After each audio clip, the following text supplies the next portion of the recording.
अथ पञ्चदशोऽध्यायः। श्रीभगवानुवाच ऊर्ध्वमूलमधः शाखम्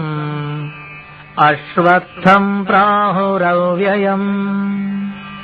छन्दांसि यस्य पर्णानि यस्तं वेद स वेदवित् अधश्चोर्ध्वम् प्रसृतास्तस्य शाखाः गुणप्रवृद्धा विषयप्रवालाः अधश्च मूलान्यनुसन्ततानि कर्मानुबन्धीनि मनुष्यलोके न रूपमस्येह ततोपलभ्यते नान्तो न चादिर्न च सम्प्रतिष्ठा अश्वत्थमेनं सुविरूढमूलम् असङ्गशस्त्रेण दृढेन छित्त्वा ततः पदं तत्परिमार्गितव्यम् यस्मिन् गता न निवर्तन्ति भूयः तमेव चाद्यम् पुरुषम् प्रपद्ये यतः प्रवृत्तिः प्रसृता पुराणी निर्मानमोहाजितसङ्गदोषाः अध्यात्मनित्या विनिवृत्तकामाः द्वन्द्वैर्विमुक्ता सुखदुःखसञ्ज्ञैः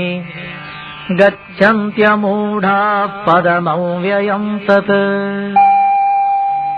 न तद्भासयते सूर्यः न शशाङ्को न पावकः यद्गत्वा न निवर्तन्ते तद्धाम परमं मम ममैवांशो जीवलोके जीवभूतः सनातनः मनः षष्ठानीन्द्रियाणि प्रकृतिस्थानि कर्षति शरीरं यदवाप्नोति यच्चाप्युत्क्रामतीश्वरः गृहीत्वैतानि संयाति वायुर्गन्धानि वाशयात् श्रोत्रं चक्षुस्पर्शनं च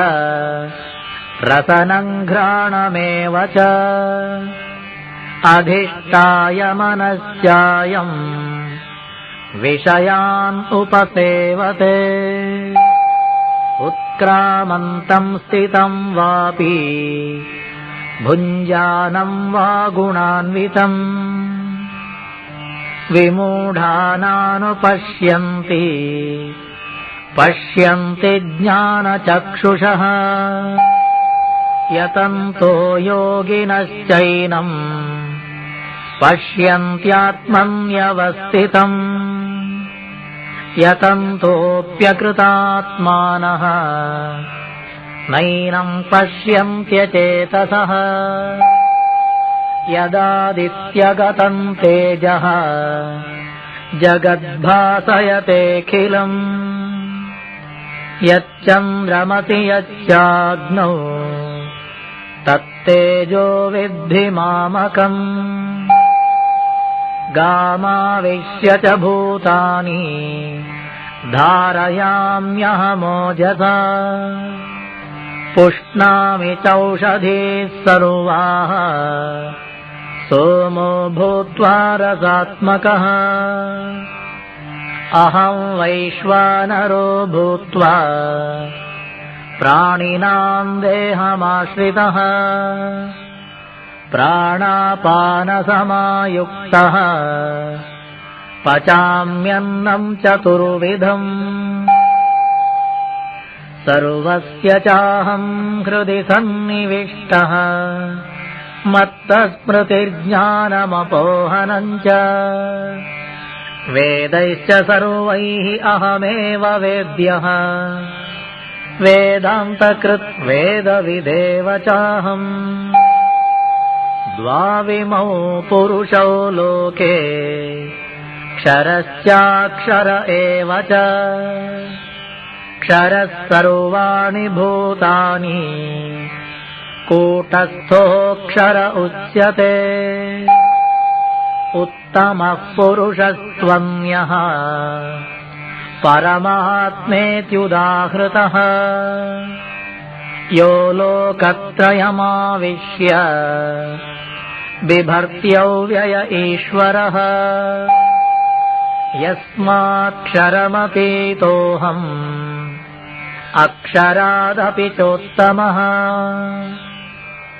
अतोऽस्मि लोके वेदे च